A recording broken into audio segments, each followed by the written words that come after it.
Hello विद्यार्थियों, नमस्कार। आज फिर एक बार फिर हम आपके सामने उपस्थित हुए हैं एक प्यारा सा नया सा टॉपिक लेकर।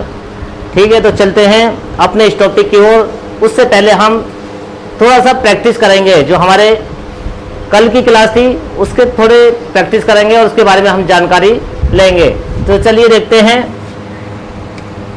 कल हमने पढ़ा था ये sentence, he was going to Delhi, they were writing an essay, she was plucking the flowers, you were singing a good song, I was going to Allahabad, Mohan was running on the road, Shyam was bathing in the river, Radha was not knitting sweater, were the players playing well, was she eating the fruits।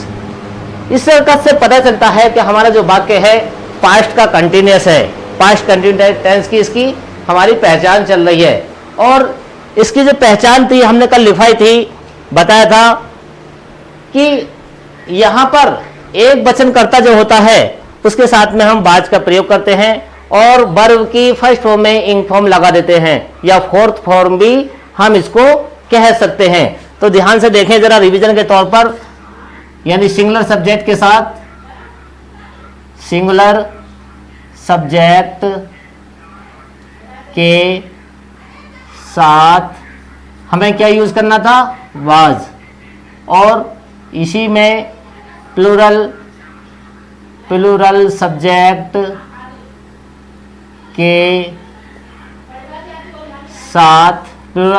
के साथ बर, इनका हमें प्रयोग करना है और दोनों के साथ ही वर्ब की फर्स्ट फॉर्म में इंग फॉर्म का यूज करना है, यानी इसमें आईएनजी हमें लगानी है।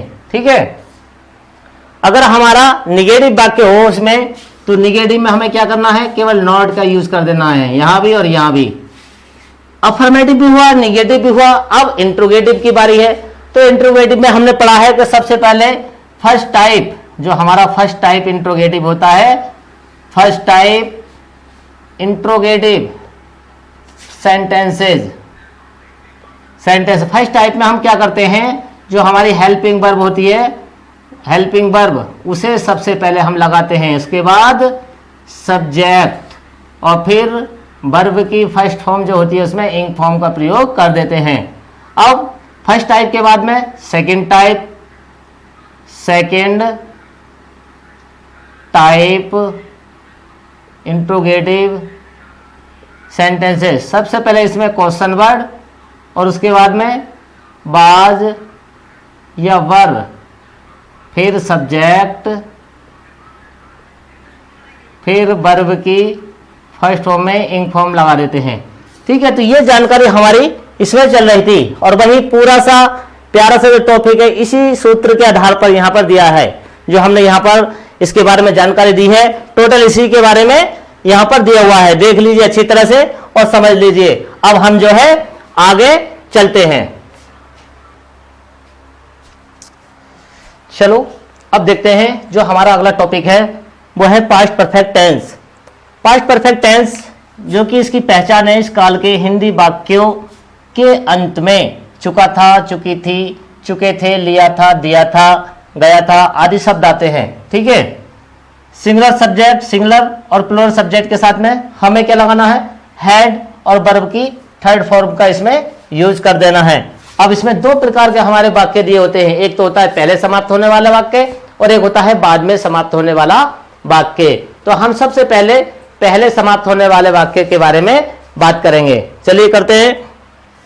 पहले समाप्त होने वाला वाक्य, सबसे पहले सब्जेक्ट, फिर हेड, वर्ब की थर्ड फॉर्म, ऑब्जेक्ट, कंप्लीमेंट। पहले के लिए हम बिफोर का यूज यहां पर कर देते हैं, फिर सब्जेक्ट, वर्ब की सेकेंड फॉर्म, ऑब्जेक्ट, कंप्लीमेंट। कहने का मकसद है जो पहले समाप्त होने वाला वाक्य होता है वह तो बनता है हमारा हेड प्लस वर्ब की थर्ड फॉर्म से, और बाद में जो समाप्त होने वाला वाक्य होता है वह बनता है पास्ट के इंडेफिनिट से, यानी वर्ब की सेकेंड फॉर्म से। ठीक है, एग्जाम्पल है, मेरे आने से पहले वह घर जा चुका था। मेरे आने से पहले वह घर जा चुका था। He had gone to house before I came। देखो सेकेंड फॉर्म यानी पास्ट के इंडेफिनिट में। अब बाद में समाप्त होने वाला वाक्य, तो ठीक इसका उल्टा हो जाता है, ये वाला स्ट्रक्चर पहले आ जाएगा और ये स्ट्रक्चर बाद में पहुंच जाएगा।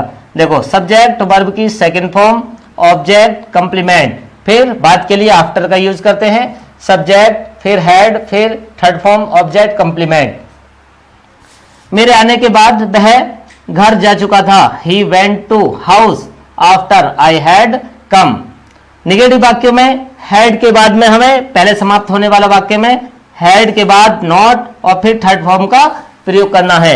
इसी प्रकार से बाद में समाप्त होने वाले वाक्य में सब्जेक्ट के बाद डिड नॉट लगाएंगे पहले और उसके बाद में वर्ब की फर्स्ट फॉर्म फिर ऑब्जेक्ट फिर कंप्लीमेंट, इस तरह से हमें यूज करने होते हैं। तो चलिए अब आगे चलते हैं अगले टॉपिक पर इसी के। चलिए अब बात करते हैं इंट्रोगेटिव की। फर्स्ट टाइप इंट्रोगेटिव सेंटेंसेस में सबसे पहले समाप्त होने वाला वाक्य हैड लगाते हैं, सब्जेक्ट वर्ब की थर्ड फॉर्म ऑब्जेक्ट कंप्लीमेंट, फिर कंप्लीमेंट के बाद में यहां पर हम बिफोर का यूज कर देंगे पहले के लिए, यहां पर बिफोर का यूज, फिर सब्जेक्ट फिर सेकंड फॉर्म ऑब्जेक्ट कंप्लीमेंट और लास्ट में हम लगाते हैं क्वेश्चन मार्क। क्या उसके पढ़ने से पहले वे घर जा चुके थे, had they gone to house before he read. Read की तीनों ही फॉर्म एक सी रहती हैं, समान रहती हैं, मैं पहले ही इस बात को बता चुका हूं, ठीक है।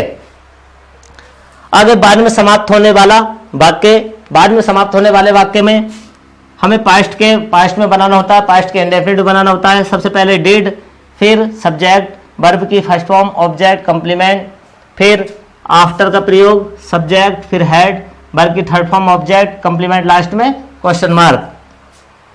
क्या उसके आने के बाद हमने अपना कार्य कर लिया था, did we do our work, did we do our work after he had come, ठीक है।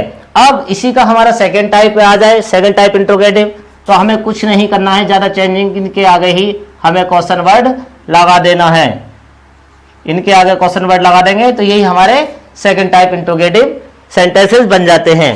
कभी कभी वाक्य सिंपल में आ जाता है, वह खाना खा चुका था, वह खाना खा चुका था। अगर इस तरह के सिंपल वाक्य आ जाएं तो डायरेक्टली ही के बाद में हैड फिर third form eaten food, he had eaten food, इस तरह से हमें ये वाक्य बनाने होते हैं अगर सिंपल वाक्य हमारा आता है, ठीक है। चलो आज हम अपनी क्लास को यहीं समाप्त करते हैं, कल फिर एक टॉपिक के साथ में, नए टॉपिक के साथ में फिर उपस्थित होंगे, ठीक है, और इसके बारे में हम अच्छी तरह से जानकारी लेंगे। तो कल तक के लिए धन्यवाद।